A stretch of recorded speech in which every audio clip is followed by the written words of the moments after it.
traumatólogo, estoy a cargo del Hospital Casimiro Ulloa, ya, en la parte de docencia de pregrado y también de posgrado, ya, soy también tutor de residentes. Pasen, por favor. ¿Esta luz se puede apagar? ¿También le puedes apagar la luz? Ponle para ahí, un poquito menos está acá. Entonces, hoy día nos toca hablar sobre lo que es trauma de cadera, ¿ya? Todo lo que es afección traumática de cadera y músculo, ¿ya? ¿Qué tenemos que saber en esta charla? Bueno, saber reconocer y definir una fractura de fémur proximal. Y así vamos a definirla, fémur proximal, ¿ya? O sea, la cadera es una articulación, ustedes saben, compuesta por el acetábulo y la cabeza femoral, pero que vamos a hablar ahora sobre todo de la parte de fémur proximal, de la cabeza, el cuello y la parte trocantérica. Tenemos que hacer un diagnóstico y tener una idea del tratamiento de una fractura de fémur proximal. Esa es la idea que al final de esta charla podamos tener. Esta es la imagen típica, ¿sí? ¿Quién me dice qué posición tiene ese paciente? A ver, levante la mano y diga. Ya, pero si estamos hablando de trauma de cadera, ¿qué te parece? ¿Cómo describe? ¿Cómo está? ¿Rotación interna, externa, etcétera? Externa. Rotación externa, ¿no? ¿Qué más? Acortamiento, ¿no? Entonces, si ustedes ven un paciente que se ve que es adulto mayor, ¿no? Por la forma de pie, etcétera, en una camilla, si ustedes te van a pensar que tenga una fractura, claro.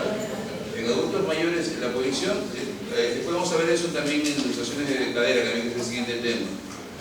La posición va a ser mucho más, ¿no? Abierta, vamos a hablar es diferente, ¿no? Pero si ven así, ¿no? Sobre todo rotar externo y acortado, es una fractura de fémur proximal o cadera, ¿no?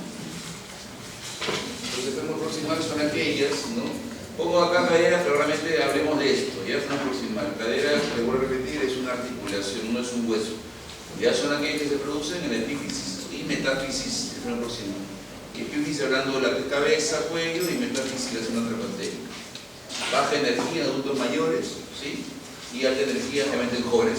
Ese patrón se va a repetir siempre, ¿no? La baja energía en adultos mayores, obviamente más mujeres, por un tema ¿por qué? ¿Por qué las mujeres se fracturan más que los hombres en adultos mayores? Por osteoporosis, ¿no? Entonces, alta energía en jóvenes, vamos a ver cabeza, cuello y trocantérica, ¿ya? Entonces, ahí está. Esa es la forma más simple de dividir las fracturas de fémur proximal. Ahí está la cabeza, el cuello, ¿sí? La región trocantérica. En la línea trocantérica se inserta la cápsula. Por eso es que se dividen en intracapsulares, que son las de cuello y cabeza, y extracapsulares, las que son las trocantéricas. Y el trocante menor, 5 centímetros hacia abajo, se refiere a la zona subtrocantérica. ¿Ya? Esta es cabeza, esta es subcapital pura, ¿no? Esta línea de acá. Este es transcervical, todo lo que está a través del cuello, y este es basicervical, ¿sí? Y después vienen las trocantéricas. Vamos a ir viendo una por una y a qué se asocia cada una de ellas y en qué personas se produce sobre todo. En clasificación AO, creo que eso lo han visto ya en su clase, ¿sí? ¿Saben lo que es clasificación AO, no? Lo han leído todos, ¿sí? Clasificación alfanumérica, ¿ya? Que divide en números y letras las fracturas para tener un entendimiento universal, ¿no? El fémur, entonces, ¿qué número es? 3. ¿Y si proximal? 1. 1. Entonces, eso es lo que tenemos que vamos a ver ahora. Después, siguiente clase, es 3.2, que es diáfisis.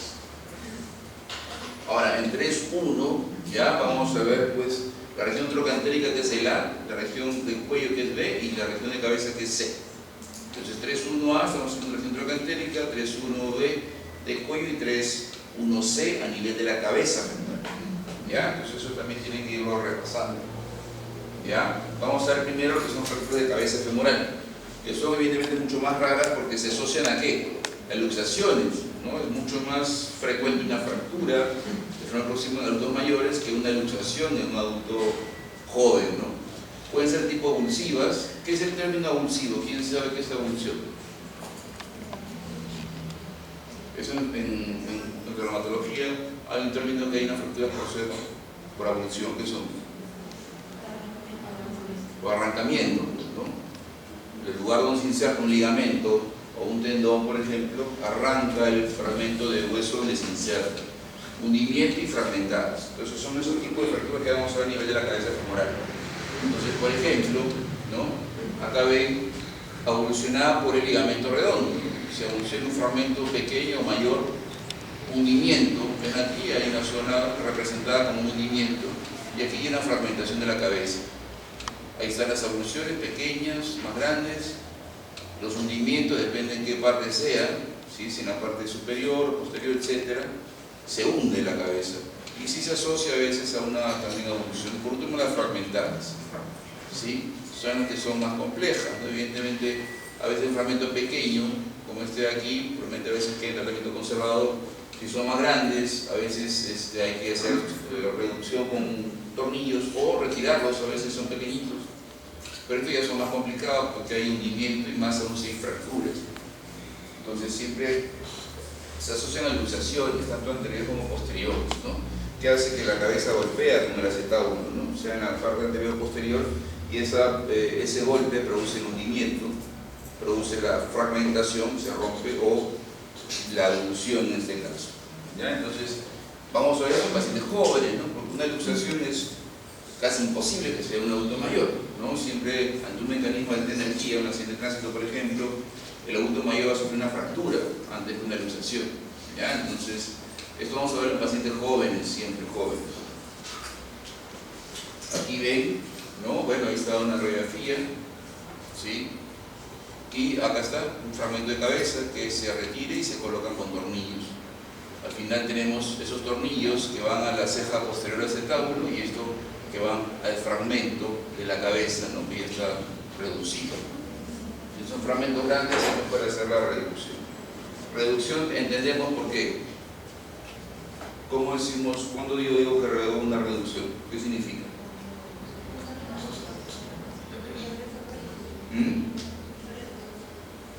¿Está bien, dilo? ¿Ah? Que se reza su posición anatómica normal. O sea, reducción de una luxación, reducción de una fractura. Eso significa ponerlo en su lugar.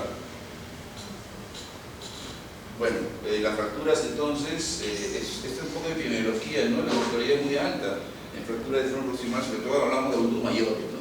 ¿Sí? La mortalidad oscila entre el 12 al 30% al año. Eso es importante, tratar de parar lo más pronto posible, y eso a veces, lamentablemente, en muchos hospitales no se cumple esto, ¿no? Si van viendo los hospitales, tanto de salud como del Estado, a veces las cirugías se hacen después de 15, 20, 30 o más días, ¿no? Y esto va en detrimento de su salud, ¿no? 40-60% solamente vuelven al hogar, ¿no? Muchos de ellos ya se vuelven dependientes, a veces se fracturan en la calle caminando sin independientes, pero después de una cirugía quedan ya dependientes a veces totales, tienen que ir a una casa de reposo, etc. Y muy pocos de ellos a veces suelen caminar. Esto va a depender mucho del tipo de cirugía, el momento de la cirugía, de la terapia física que pueda tener, del apoyo familiar que pueda tener, ¿no? Entonces, es muy importante eso.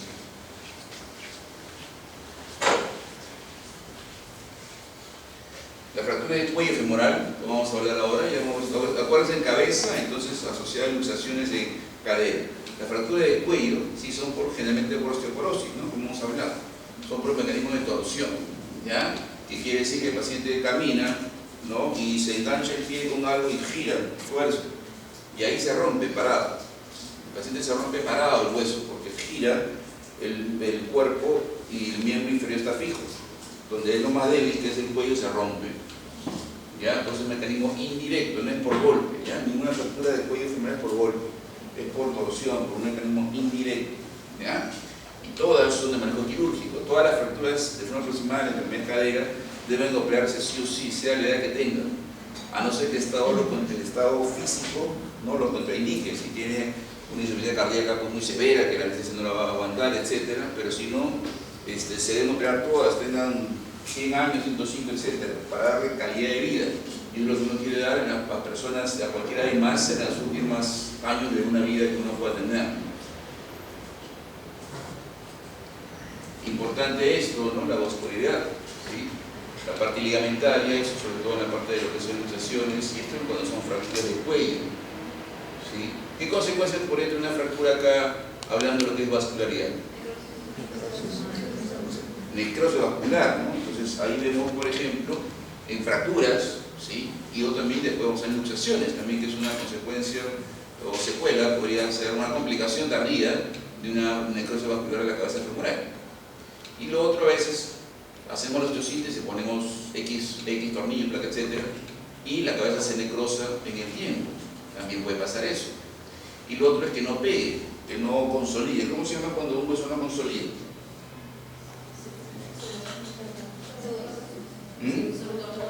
Pseudoartrosis, no unión. Entonces también por falta de vascularidad puede no pegar ese hueso, ¿no? Entonces haces la osteosíntesis bien, pero al final la cabeza no se pega, por decir, al cuello, ¿no? Esa es la clasificación más común utilizada, ¿no? A nivel de lo que es el cuello femoral.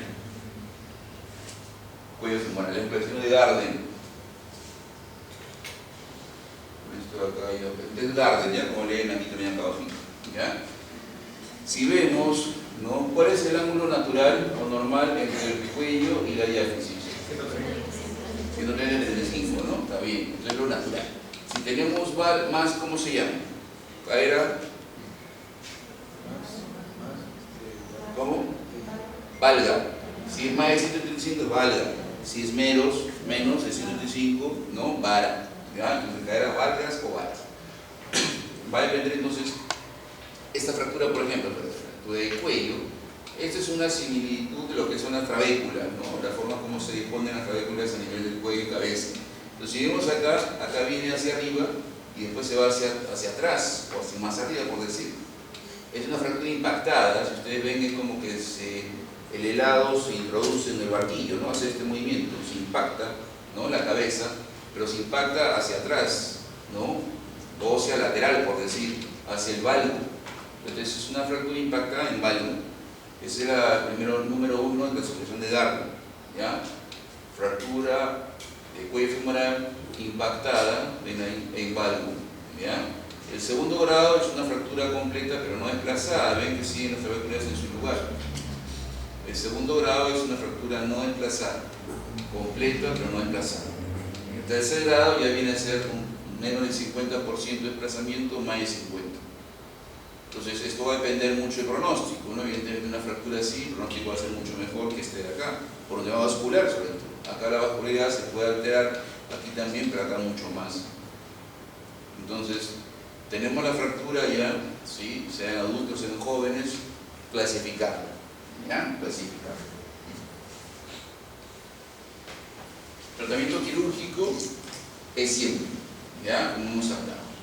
Ninguna fractura de cadera no debe operarse. O sea, todas deben operarse. Todas deben operarse, ¿ya? Las trocantéricas a veces de pacientes que no se pueden operar por aquí momentos, o aquí movilidad que pueda tener, las trocantéricas a veces suelen consolidar, a veces no. Las de cuello sí son casi imposibles de consolidar. El porcentaje es mínimo. Si es una en 200 es poco, ¿no? Entonces por eso es siempre lo que es la osteosíntesis, que quiere decir colocar el hueso en su lugar, a pesar que tengamos una fractura de cualquiera de estas, ¿no? Es poner en su lugar y poner tornillos. Eso se llama osteosíntesis, pero ¿en quién? No en todos. Vamos a ver en quién. Y la otra opción es ya las prótesis, totales o parciales. Estas son las dos formas de tratar las fracturas de cuello femoral, de cuello. ¿Ya? Entonces, esto, por ejemplo, tornillos, ¿no? Tornillos. ¿Qué quiere decir? ¿No? Ponemos el hueso en su lugar, reducimos la fractura, sea un Gardner 1, 2, 3 o 4, ¿sí? Y ponemos tornillos que atraviesen, ¿ve? Entran por la zona pues, metafisiaria, ¿no? La zona aquí, a nivel trocánter menor sobre todo, y van hacia la cabeza, la rosca, ¿no? Y estabiliza la fractura y la comprime, ¿sí? Esos tornillos son tornillos granulados o tornillos, al final les podemos decir, ¿no? Que se van a colocar sobre todo en pacientes que tenemos la opción de poder salvar la cabeza, por tanto que tenga una mejor vascularización y que tenga un pronóstico de vida mucho más largo. Por tanto, es una persona joven. Una persona joven, la parte vascular es mejor, ¿sí? Es mejor. y hay más riesgo, hay más posibilidad de que esto consolide, ¿no? O sea, el riesgo de necrosis puede ser menor. Y segundo, es muy joven para poderle dar la otra opción que sería una prótesis, porque la prótesis tiene un tiempo de vida. Entonces, esto se va a colocar en pacientes jóvenes, hablando 55 años promedio como máximo, más o menos, ¿ya? Entonces, es la opción, ¿no?, de tratar de recuperar la cabeza, ¿sí? Recuperar, ¿ya? Como les explicaba, igual puede hacer necrosis, puede hacer pseudoartrosis, pero bueno, le estamos dando esa opción, ¿no?, siendo un paciente joven, ¿ya? Entonces, que quede claro, en pacientes jóvenes hablamos de, evidentemente, lúcidos, ¿no?, que caminen, que tengan toda la actividad independiente. La indicación sería unos tornillos canulados o tornillos al fin, ¿ya? Ahora, prótesis. Entonces ya tenemos la otra opción. Lo primero es la osteosíntesis, ahora lo que sigue son las prótesis. Las prótesis se pueden dividir en totales, ¿sí?, y parciales. ¿Totales qué significa? ¿Qué diferencia entre una prótesis parcial y una total? ¿La parcial qué hace? Solo reemplaza la cabeza femoral. Y la total reemplaza ambos, acetábulo y cabeza. Entonces, para ver la fricción o par de fricción. El par de fricción se denomina las dos superficies que tienen contacto. Puede ser cartílago propio con metal o ya los totales que son plástico, ¿no?, polietileno con metal. Entonces, ahora, esto se divide en, o sea, primero, prótesis totales, ¿para qué? Para pacientes que tienen gran actividad previa física, o sea, que son independientes y lúcidos sobre todo. Lúcidos, por lo mismo, ¿no? Porque esto es importante, una fricción contra otra. Si yo coloco una prótesis parcial que solamente reemplazo la cabeza femoral sobre un acetábulo nativo propio, sin ponerle nada acá, va a ir de frente el metal, ¿no?, sobre el cartílago, y va a haber un desgaste si es un paciente activo. No es un paciente que antes de la caída caminaba solo, se iba a la calle, hasta jugaba un X deporte tranquilo, ¿no? Si yo le pongo una prótesis de metal puro contra el cartílago, va a ser un desgaste precoz y va a ser mucho dolor. Entonces, a este paciente que tiene mucha actividad le pondré una prótesis total que reemplaza arriba, ¿sí?, y reemplaza abajo. Y la fricción se va a dar entre un metal y un plástico, no entre su cuerpo y el metal. Vamos a ir explicando eso. Ahora, a su vez, estas prótesis totales se dividen en no cementadas y cementadas. Las no cementadas son aquellas, como el nombre dice, que entran solamente a presión. Vamos a ver después, ¿sí?, la imagen. En pacientes generalmente con una calidad ósea importante, ¿no?, o digamos un poco más jóvenes, hablando de los 60 años promedio hasta los 70, 75 años. Es promedio, ¿no?, pero ahí evidentemente hay que ver cada paciente en forma individual, ¿no? Las cementadas son para personas, bueno, que tengan una calidad ósea ya más débil, ¿no? Entonces ya entra con cemento y ahí encima, sobre el cemento, se coloca la prótesis, tanto arriba como abajo. Vamos a ir viendo las imágenes para que sea más fácil de entender. Por ejemplo, es una prótesis total no cementada. Entonces, pues, cerrar un poquito ahí, ¿no? No creo que lo manejen. O junta en todo caso el cortito, gracias. Entonces, aquí por ejemplo, este es el fémur y este es el acetábulo. Está hecho reemplazo de ambos, ¿ven? Por eso es total. Total, pues se ha reemplazado acá y acá. Y esto de acá, si ustedes ven, tiene primero como una copa, ¿no?, un fondo metálico, que es esto que se ve aquí, y adentro ya un fondo que es de plástico polietileno, ¿sí? Eso es el acetábulo en una prótesis no cementada, ¿sí? Entra esto a presión, a veces colocamos tornillos también que puede ir hacia arriba, ¿sí?, se anclan en la pelvis. Adentro está la superficie de plástico polietileno y aquí adentro hacemos el agujero en el canal medular y colocamos este vástago que se pasa por acá abajo o una cabeza y ahí afuera, ¿ven? Entonces la fricción se da entre metal y plástico. El paciente no tiene por qué sentir dolor por la fricción, va a haber dolor por la cirugía, etcétera, después, pero por esto no, porque la fricción que existe entre dos superficies protésicas. Esta es la imagen de una radiografía, ¿ven? Ahí está la copa metálica que se ve, metálica, con un tornillo se lo ha puesto, ¿sí? Y abajo el vástago femoral con la cabeza.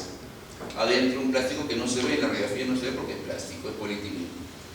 Si ven, estas prótesis generalmente se colocan al casi grosor del canal femoral y entran a presión. ¿Ya? Esas son prótesis entonces no cementadas.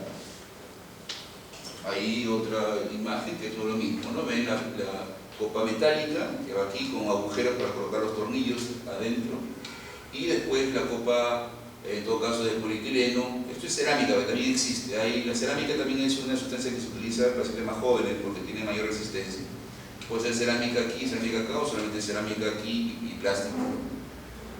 Y el vástago que entra a nivel del canal femoral, ¿no? Entonces, ahí tenemos todos los elementos que componen una prótesis total no cementada. Ahora, esta es la cementada, entonces, para pacientes con que tienen una calidad ósea no adecuada. Se coloca con cemento, ¿ven? Se hace el agujero igual, y ven esto blanco aquí alrededor. Es un poco el cemento que se ha colocado. El cemento, este es el tallo, ¿ven?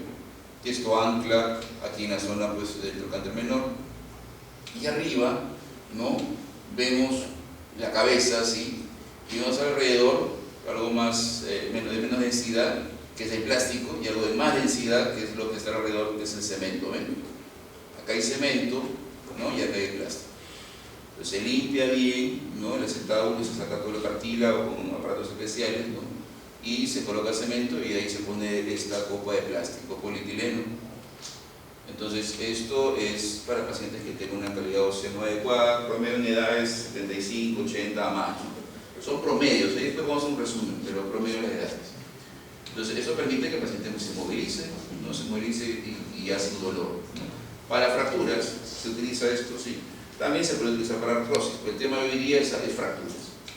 ¿Ya? Entonces ahí tenemos las dos prótesis totales. Ahora las parciales, como hemos hablado, son para pacientes que tienen una pobre deambulación previa, ¿no? O sea, pacientes que, por ejemplo, caminan solamente en casa, con un andador, con un bastón, que son dependientes, que alguien los tiene que ayudar, pacientes que tengan una capacidad como paraplegia, cuadriplegia, etc. Entonces,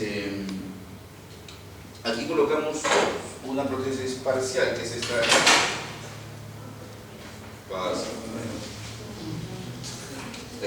Acá hay dos tipos de prótesis. Esta es la más común utilizada, también se usan otras, ¿no?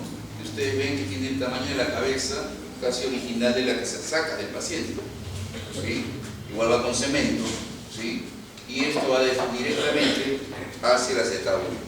Entonces, como el paciente tiene poca movilidad, ¿no? Mínima, entonces no va a haber un mayor desgaste, no hay un dolor. De lo que va a permitir es poderlo movilizar rápido, pararla rápido el paciente y bien, ya eliminar el dolor que tiene por la fractura, ¿no? Estas son las prótesis parciales. Esta es cementada, que es la más común, que es la de Thompson, que ya se utiliza poco, ¿no? No se tiende a utilizar otro tipo de prótesis, pero son las que se utilizan para pacientes con poca actividad física. Aquí está la radiografía ya con la prótesis colocada. Bueno, ahí está el cemento alrededor que se ve. Esta es la prótesis colocada, ¿no? Pero va de frente directamente sobre el acetábulo. Entonces podría producir dolor si es que si el paciente tiene mucha actividad. Bien, entonces ahí estamos hasta cabeza, y igual después vamos a hacer un resumen. Con una pregunta hasta ahí.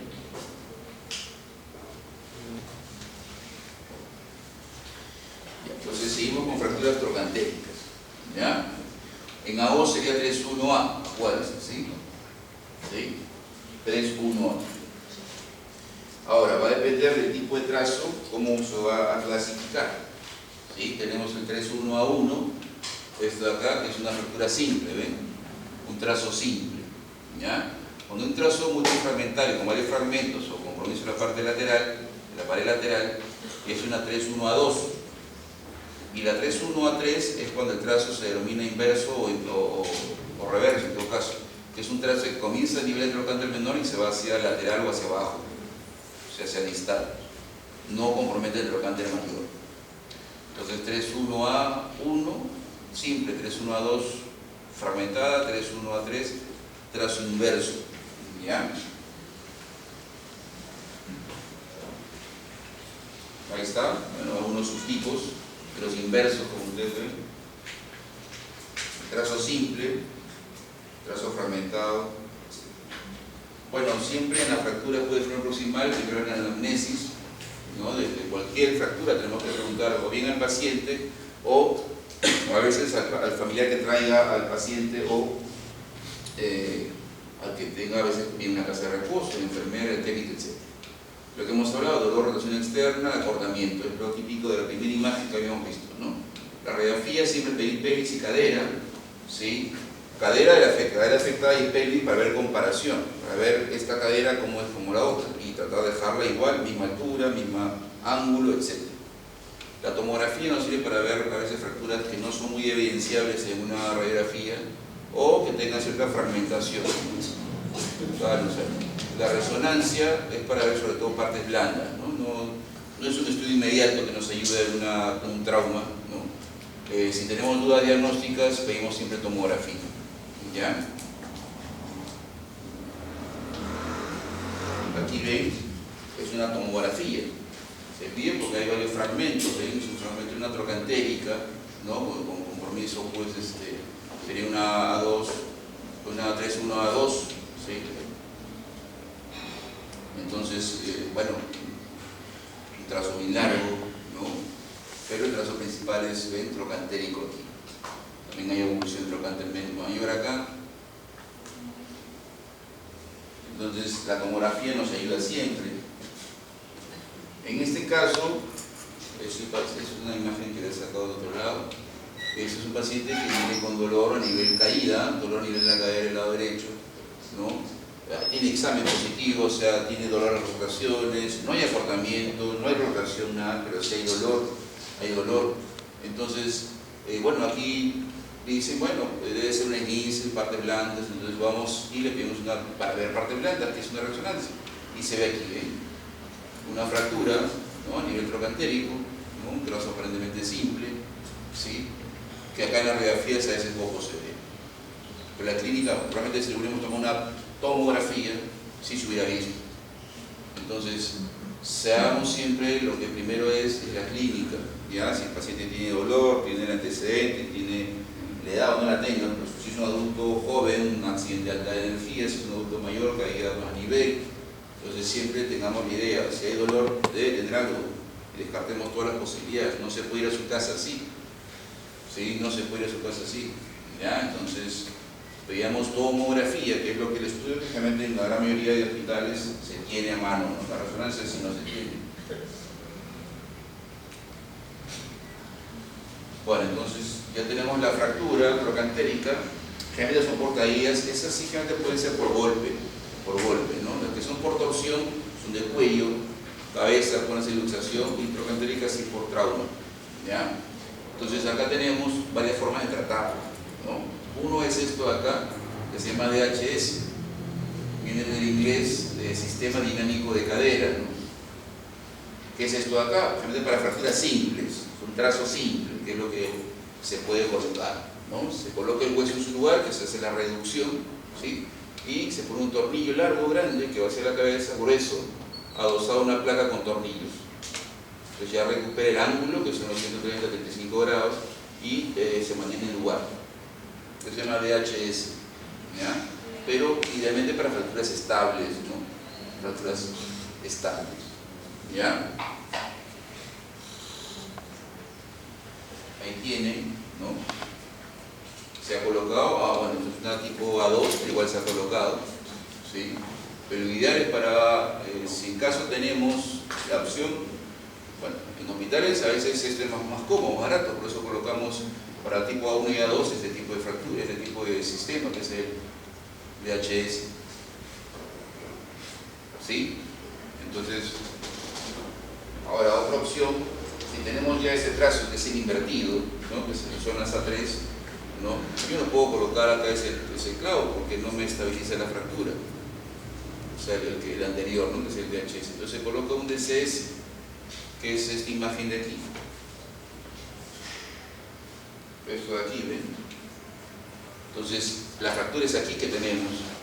El trocánter mayor, como ustedes ven en el anterior, no tenía ningún compromiso. Entonces la fractura es invertida. El trocánter mayor está limpio. Entonces, por ahí va a entrar el clavo grande, el tornillo grande, ¿sí? Va hacia la cabeza igual. Y esta placa tiene un ángulo de 95 grados. Esto acá es 95. Y inicialmente estas placas se fueron diseñadas para el cóndilo femoral. Para el cóndilo, por eso se llaman placas condilias, como ustedes ven el nombre ahí, Dynamic Condylar System. ¿Sí?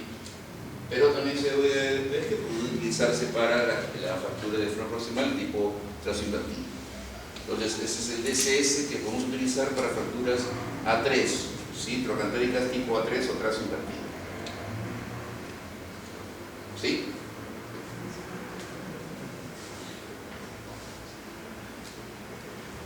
Ahora, lo que actualmente es, bueno, hace tiempo, lo que es lo ideal es colocar esto, un clavo proximal de fémur, ¿sí? O clavo cefalomedular. Esto lo utilizamos para todas las fracturas, sea A1, A2 o A3, incluso las subtroncantéricas, ¿sí? Eso es lo que idealmente deberíamos colocar siempre. ¿Qué es esto de acá? Es un clavo, ¿no? Como ustedes ven, adentro de la médula. Dentro de la médula entra por el nivel de la eminencia troncantérica acá arribita, ¿sí? Se introduce, ¿no? Previamente se coloca en su lugar y este tornillo tipo hélice, ¿sí? Va a entrar a nivel de la cabeza, ¿no? A través del clavo, ven, aquí tiene un agujero que a través del clavo pasa y estabiliza esta fractura. Esto de aquí es un tornillo para evitar la rotación, no es un tornillo de bloqueo. Entonces, este tipo de osteosíntesis nos sirve para cualquier tipo de fracturas, A1, A2, A3. ¿Ya? Entonces, el tratamiento ideal sería esto de acá.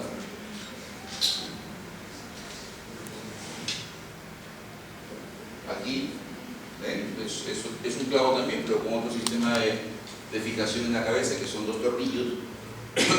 ¿Ven? Para una fractura tipo A3. Esta es una, ven que viene acá y se para abajo. Con trazo invertido. Entonces, los clavos serían lo ideal. Bien, entonces, un poquito para resumir. Fractura de cabeza, relación con luxación. Pacientes adultos jóvenes, ¿sí? Va a depender de la fragmentación para hacer osteosíntesis o retiro del fragmento. La de cuello va a depender de qué edad tiene el paciente, qué actividad previa hacía el paciente y sobre todo estado cognitivo también, ¿no? Cuánta lucidez tenga el paciente. Si es un paciente joven, como digo, el promedio 55, hablamos de un paciente que sea independiente y lúcido, ¿no? Vamos a colocar los tornillos, que hemos visto en las primeras imágenes, tornillos. Después seguimos, ¿no? Ya con las prótesis, ¿no? Las prótesis, las no cementadas, habíamos hablado que son para pacientes que tienen una calidad ósea adecuada, ¿sí? Estos son los promedios de años, ¿sí? Ahora va a depender, pues, evidentemente podemos tener un paciente de 100 años, ¿no? Yo he operado hasta de 105 años, pero que está bien, que está caminando, que es independiente. Entonces ahí cada paciente es individual, es cada uno hay que ver la forma que mejor colocar. La idea es que vuelva a la actividad previa. Si caminaba X, que vuelva a hacer eso, ¿sí? Paciente mayor de 70 años, 70-75, ¿no? Promedio, una prótesis con un cementada. Ahora, pacientes con poca actividad física, trastorno cognitivo severo, mejor una prótesis parcial, ¿no? Cognitivo, ¿por qué? Porque las prótesis pueden luxarse, ¿no? Ustedes ven que son unas cabezas menor, que entran a nivel de la acetábulo, tenemos el plástico o el polietileno y entra la cabeza, ¿no? Pero hay movimientos que el paciente no debe hacer, ¿no? Ahora, bien colocado es difícil, pero hay movimientos que no debe hacer. Entonces, si es un paciente que no está muy lúcido, no va a obedecer órdenes, simplemente pueda tener riesgo de luxación. Tiene una luxación de cadera o prótesis bien complejo, porque a veces complica su recuperación, etc. Entonces, mejor ponemos la prótesis parcial, que como ustedes han visto es del mismo tamaño de la cabeza que entra, entonces es mucho más estable, entra ahí, difícilmente se sale. Entonces, también hay que ver el estado cognitivo del paciente.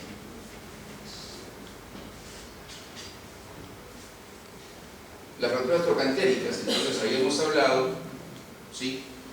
Que el DHS es lo que habíamos hablado para fracturas tipo A1 sobre todo, pero sobre todo es el clavo cefalomedular que nos ayuda para todo. Las fracturas subtroncantéricas o las de trazo invertido el DCS, que tenía esta forma de 95 grados, o el clavo cefalomedular, que es lo que corresponde realmente a todas las fracturas, ¿no? Evidentemente es una cirugía mucho menos invasiva, hecha en los primeros 7-10 días, ¿no?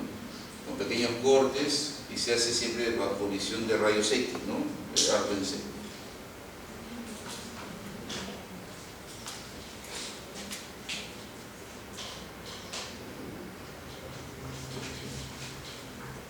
Bueno, siempre después de la cirugía el antibiótico, ¿no? Se da la profilaxis antitrombótica antes y después, ¿sí?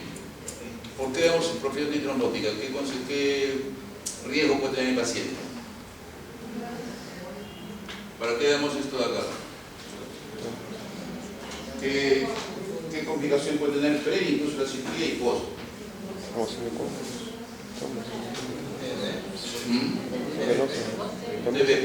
Claro. ¿Qué condiciones puede tener un paciente postrado? O sea, hablemos de un paciente postrado, incluso hasta 2-3 días, ¿no? Pero si tenemos un mes, por ejemplo, un paciente adulto mayor, 80 años, ¿qué consecuencias o riesgo podría tener ese paciente postrado, ¿no? No bien manejado, ¿no? Porque una cosa es tenerlo en casa, que lamentablemente a veces no se le puede hacer los cuidados del caso completos, y otra cosa es tener un hospital o clínica que lo puedan hacer, movilidad, etc. Pero ¿qué complicaciones podría tener el paciente que se postra tanto tiempo? Uno de la TBP que han dicho, ¿no? De la trombosis venosa profunda. Y si se complica eso, ¿con qué se complica? Un TEPA, ¿no? Y eso es mortal. Eso es mortal. Ya, o sea, a los 80 años un TEPA es mortal. ¿Qué más? ¿Qué otra consecuencia puede tener? ¿Atrofia? ¿Atrofia muscular? ¿Atrofia muscular? Ya, atrofia ya, pero ¿qué otras cosas pueden complicarme más? Úlcera, no úlceras por presión, PP, ¿no? El paciente que no lo moviliza bien va a ser la primera escara que va a ser acá a nivel del sacro, ¿no? Y a veces lo lateraliza, lo dejan un rato acá, después hace escara acá en el trocánter. Si es muy delgadito, va a ser escara acá en la zona dorsal, ¿no? Si tiene jorobito. Entonces las escaras, y a veces son profundas, a veces llegan hasta hueso incluso, cuando el paciente no es bien cuidado, y a veces una osteomelitis que se complicó. ¿Qué otra cosa? ¿Qué más? Tienes úlceras, tienes TBP, TEPA. ¿Infección dónde? Vía respiratoria, pues. Te da una neumonía. O sea, uno tiene que estar parado y respirando tranquilo para que movilizar secreción y la respiración sea buena. Tiene que estar acostado, ¿no? Entonces hay que hacer su fisioterapia respiratoria a la persona porque si no hace neumonía. Neumonía de por sí la puede lamentablemente llevar o una complicación infecciosa generalizada, ¿no? ¿Qué otra parte del cuerpo puede ser una infección? Biourinaria, pues, ¿no? Una ITU. Una ITU también es común que los adultos mayores tengan cierta contaminación que, bueno, sin moverse, no es fácil hacer sus necesidades en una chata, entonces es bien complejo. Entonces todo eso en una previa cirugía puede complicarse. Por eso es como le decía que el ideal es operarlo adentro las primeras, idealmente 48 horas, que es imposible en nuestro sistema de salud público, ¿no? Pero es lo ideal, ¿no? Para que no tenga todas estas condiciones de complicación, ¿ya? Entonces igual después se da, ¿no? La trombosis, la profilaxis subcutánea o viral en todo caso, ¿sí? En la artroplastia lo ideal es pararlo lo más pronto posible, ¿no? Porque esa es la idea. Por eso también si lo operas pronto, se para antes. Si lo operas después de un mes va a ser más difícil porque la atrofia muscular hace que ya no tenga mucha fuerza para poder pararse.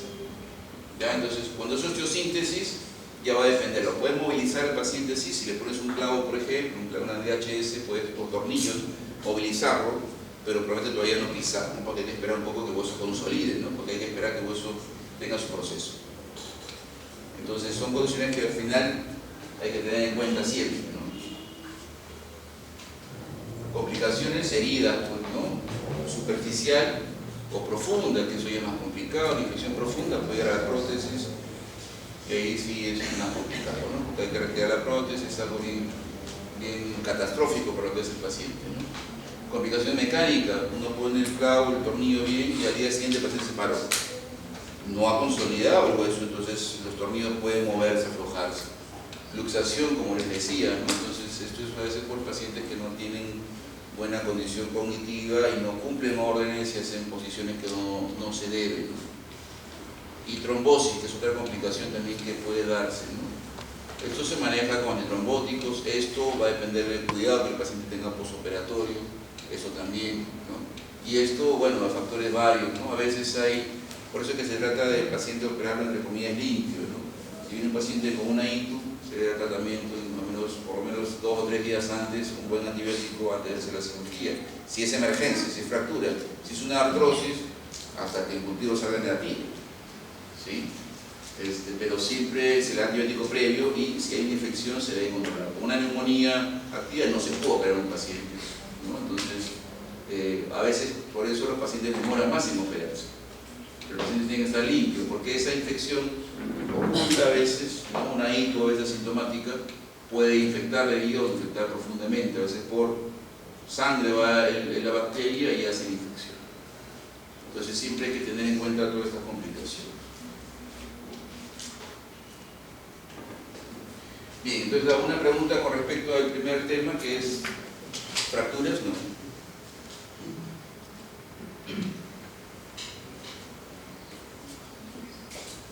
El examen viene así con caso clínico, ¿no? Paciente de tal edad, con fractura Gardner 3, ¿no? Activo lúcido, tantos años, que más o menos se le puede colocar. De acuerdo a eso ustedes van viendo, ¿ya? Paciente con fractura 3-1-1, fractura 3-1-2, etcétera, ¿qué es lo mejor colocarle? ¿Ya? Luxaciones, vamos a ver, por suspensión púdica, impúdica.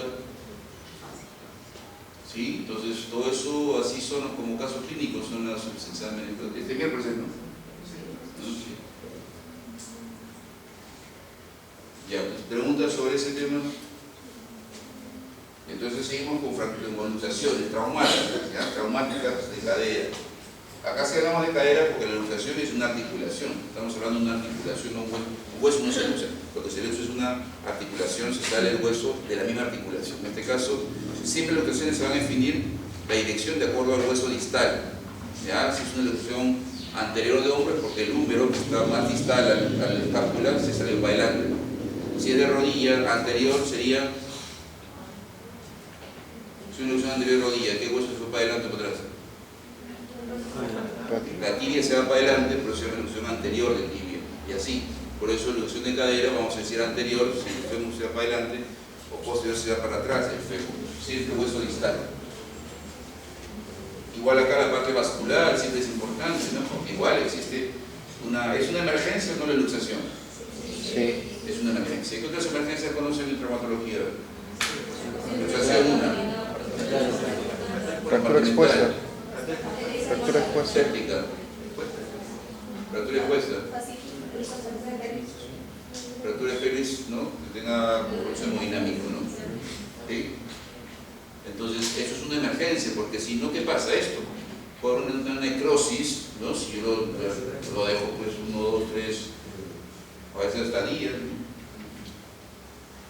Entonces, el tema vascular es importante, sí. Entonces, aquí hacemos una división, ¿no? Este es el acetábulo, ¿ven? El acetábulo. En una vista de perfil, en todo caso, vemos anterior y posterior, ¿sí? Y a su vez se dividen en cuadrantes, ¿no? El cuadrante de adelante y arriba, ¿no? Es la luxación púbica, o sea, si la cabeza femoral termina en esta zona, se llama púbica. Si termina en esta zona, se llama luxación obturatriz, anterior obturatriz, ¿no? Y las posteriores es la ilíaca y la isquiática. ¿Ya? Posteriores, anteriores. De ellas, ¿no? De las dos estas, esta es la más común, y de las dos estas, la más común es esta. Y de las 4 es esta. Ilíaca es la más común siempre. ¿Ya? O sea, la luxación más común va a ser posterior y ilíaca. ¿Ya?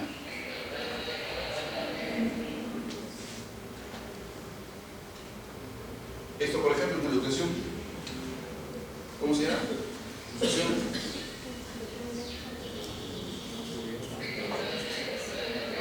Lo acabo de decir, pues acá se lo traté. ¿Sí? Ahí ven. Entonces, si la dirección del fémur será una posición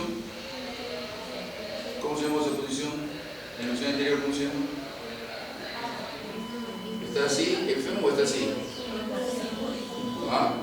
Impúdica, miren cómo está el fémur, acercado y está con la pierna totalmente abierta, es en posición o posición impúdica. Ya, este es el caso, por ejemplo, el caso del hospital. ¿Ven? Está con rotación externa y abducción. ¿Sí? El paciente que llegó, bueno, tomado, bien borracho, no sabía qué había pasado, ni siquiera se había gustado. Llega a la sala de operaciones para hacer la reducción, se le seda, ¿no? Y se hace la reducción. Ahí estamos haciendo la reducción, ¿sí? El ayudante hace, en este caso con una lección anterior se puede hacer esta reducción así.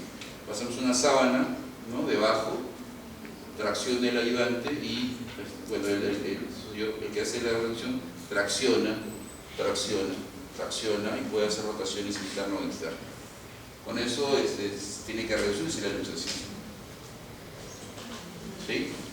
Eso es para el anterior.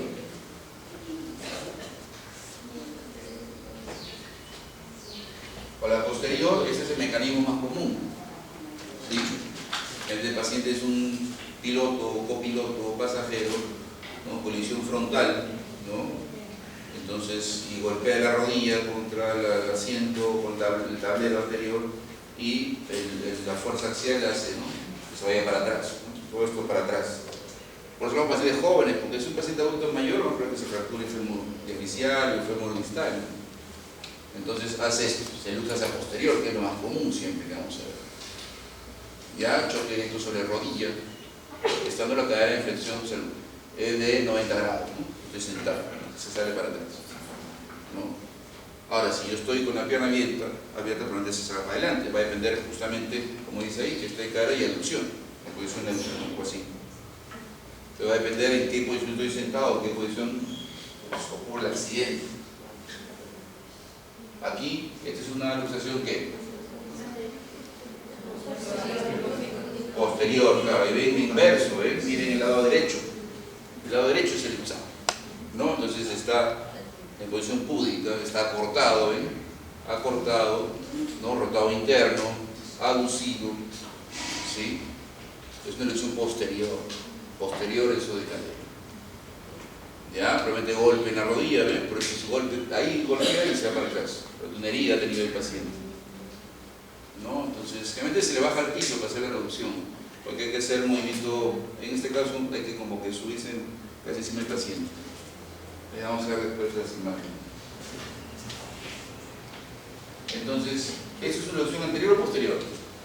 Posterior. Posterior. Entonces, ¿cuál esto sería? A ver, ¿la cadera está en flexión? Sí. Ya, ¿está en abducción? No.